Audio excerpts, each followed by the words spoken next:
I use tap again, and it's that simple to play parts. So in a lot of ways, these smart instruments, they're kind of like musical training wheels. They make it so you really can't play a bad note.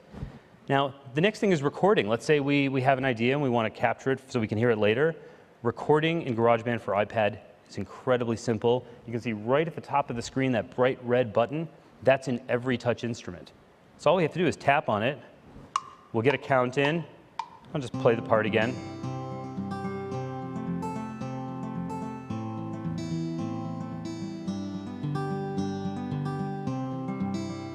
Right, you can see that now in the music timeline up here, we can see the area in green that shows me where my recording has gone.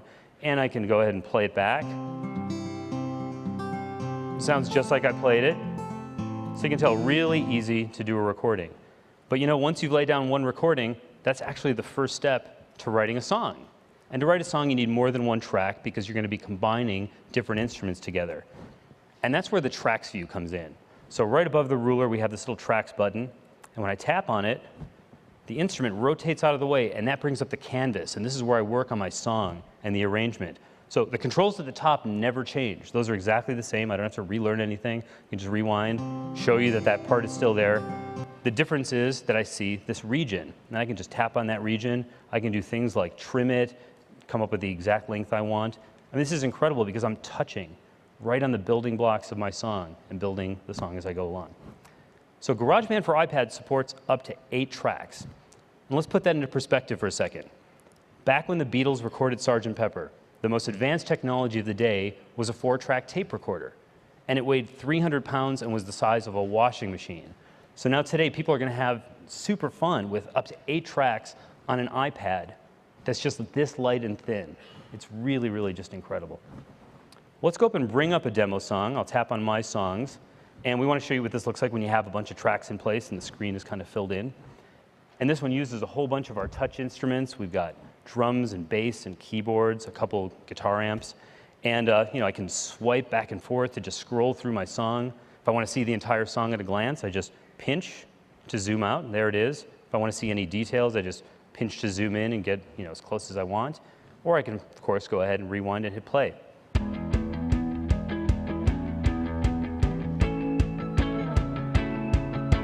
And here's something really cool. I can swipe over the track icons and look what happens. I get a mixing board. So now I can go in and fine-tune the levels of my track, get everything just right. I can solo a track. There's one of our smart guitars strumming along with the track, and it's a little quiet, so let's bring up the volume so you can hear it. The smart guitar, back it off. Bring the rest of the instruments back.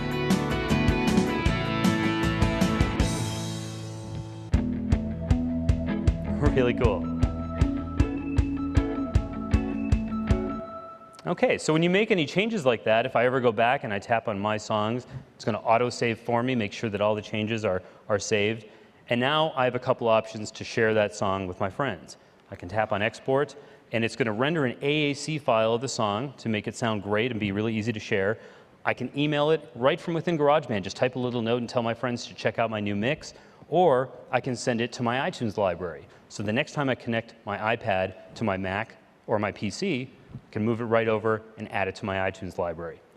So that's just a quick look at GarageBand for iPad. It turns your iPad into a complete recording studio and a collection of these incredible touch instruments.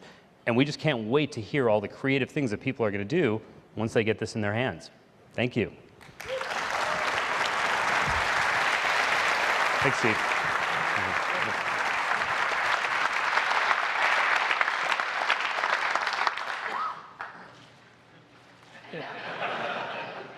I'm blown away with this stuff. Playing your own instruments or using the smart instruments, anyone can make music now. And something that's this thick and weighs 1.3 pounds. It's unbelievable. So, GarageBand for iPad. Great set of features. Again, this is no toy. This is something that you can really use for real work. This is something that I cannot tell you how many hours teenagers are going to spend making music with this and teaching themselves about music with this. GarageBand for iPad, $4.99. It'll be on the App Store on March 11th. So, iPad 2, an amazing product. Faster, lighter, thinner. Cameras and gyro. iOS 4.3 with built-in FaceTime and photo booth. iMovie and GarageBand for $4.99 each on the App Store. Over 65,000 apps that have been tuned for the iPad to take advantage of all its resources. 3G on AT&T and Verizon from day one.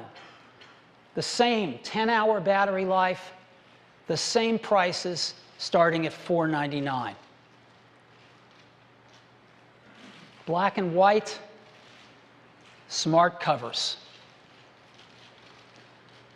We think 2011 is clearly going to be the year of iPad 2. Now,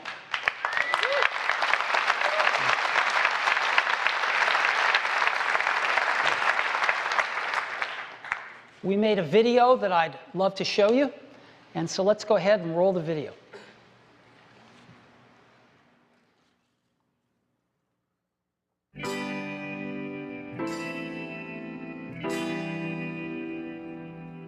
With iPad 2, we've made advances in both form and function that are so significant and far-reaching.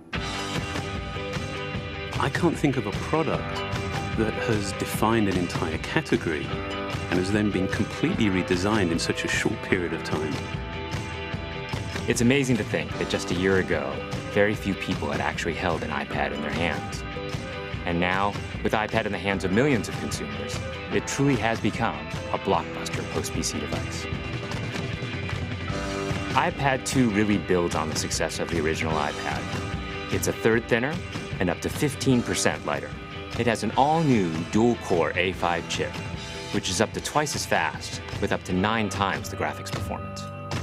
We built in a front-facing camera for FaceTime and photo booth, and a rear-facing camera that shoots HD video. And we've been able to do all of this while still maintaining up to 10 hours of battery life. The iPad 2 really is defined by the display. There are just no distractions. By reducing what were essentially 3 surfaces to 2, we got rid of the structural wall around the perimeter of the product and eliminated the edge. It's not only more comfortable to hold, but with the breakthroughs we've made with unibody engineering, it's rigid, sturdy, and even more precise. While the back of the product is made of durable aluminium, we wanted to figure out a way to protect the display without compromising the iPad's size and weight. So rather than developing a separate case, we created a cover at the same time that we were actually designing the iPad. The two are made to work together. It attaches magnetically, it aligns perfectly, and it's just as easy to remove. When the iPad detects you've opened the cover, it immediately wakes from sleep. And when you close the cover, it puts it back to sleep. You can also fold the cover to create a stand for typing or watching a video. And the microfiber internal lining was even designed to help keep the display clean. There are 10 colors, 5 in polyurethane and 5 in a beautiful aniline dyed leather. We're constantly working to refine and improve, to simplify, to make something thinner and lighter, and yet at the same time, increasing its functionality. With an all-new front-facing camera, we brought FaceTime to the iPad. It's everything you love about video calling on the iPhone 4, but better. The big iPad display really changes the FaceTime experience. At this size, everything is so much clearer and more expressive. There's a rear-facing HD video camera, so you can share the moments you're seeing as they're happening. But FaceTime is just the beginning. We optimized the iOS to take advantage of the A5 dual-core chip. And we're introducing new apps that really leverage all this processing power, like Photo Booth. It's so simple to use, and it's just ridiculously fun. With the new rear-facing HD video camera, iMovie is just a natural on the iPad. The display is so big that there's plenty of room to edit your video. And when you're done, your movies look awesome on the big, beautiful display. GarageBand is an absolute blast. You can use your own instruments, or you can just use the touch instruments that are built in. And those are integrated so well into the iPad that as you tap harder, it plays louder. It just reacts to what you're doing. When you're playing guitar, you can bend the strings. It's just amazing. You don't have to be a musician to use it. Just open it up, start tapping away, you're making music. Recently, we added new ways to share the content on your iPad. With AirPlay, you can share movies, photos, and music right to your Apple TV. And now we're adding video mirroring. Just connect your iPad to your HD TV, and it'll mirror exactly what you're doing on your iPad in any orientation and in full 1080p. We've done things with this iPad that we never could have done before. And it's because there's a lot of new innovation driving it. It starts with the new dual-core A5 chip. That's added a lot more speed to things you do every day, like surfing the web, sending email, and multitasking. In fact, it's up to twice as fast. But the place we've made the biggest jump is with graphics, with performance that's up to 9 times faster. You'll really notice this in games and apps that use a lot of video. And for the first time, we've built a gyro into this iPad. That gives you very precise control in multiple dimensions, and it allows us to really measure the orientation of the iPad in space. These new components and features add all kinds of possibilities when it comes to apps. And even though we've boosted the performance, we haven't compromised on battery life. The new iPad still gets a full 10 hours, and that's a major achievement in a design this thin.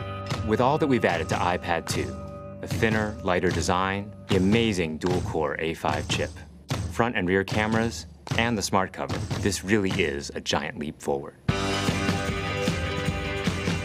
The original iPad defined a category, and I think that the iPad 2 will really define that category for years to come.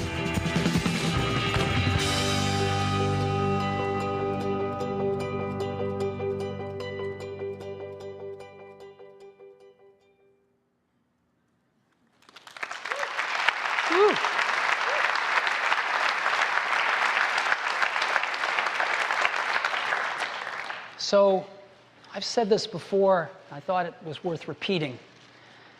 It's in Apple's DNA that technology alone is not enough. That it's technology married with liberal arts, married with the humanities, that yields us the result that makes our hearts sing. And nowhere is that more true than in these post-PC devices. And a lot of folks in this tablet market are rushing in, and they're looking at this as the next PC. The hardware and the software are done by different companies, and they're talking about speeds and feeds, just like they did with PCs. And our experience in every bone in our body says that that is not the right approach to this. That these are post-PC devices that need to be even easier to use than a PC, that need to be even more intuitive than a PC, and where the software and the hardware and the applications need to intertwine in an even more seamless way than they do on a PC. And we think we're on the right track